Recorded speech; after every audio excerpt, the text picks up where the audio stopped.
In this video, I will show you how to use an AND operator in Sql. So the first statement is this, my select statement, select.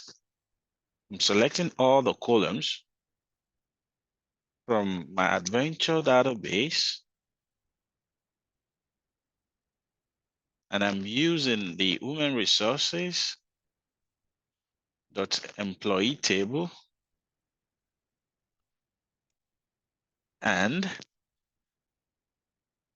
I want to specify my AND operator. I want to filter down where my job title is equals to the design engineer. So I will do where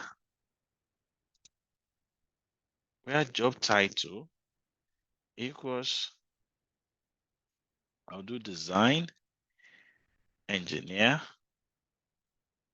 And this is where I will insert my AND operator because I want this business logic to satisfy these two conditions, where the job titles equals to design engineer and the sick leave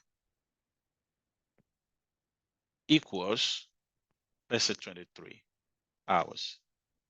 So let's give it a run. You can see now I have one record returned where my sick leave is 23 hours and my job title is design engineer. So this is how to use an AND operator in Sql. Thank you for watching. Please don't forget to subscribe and share this video.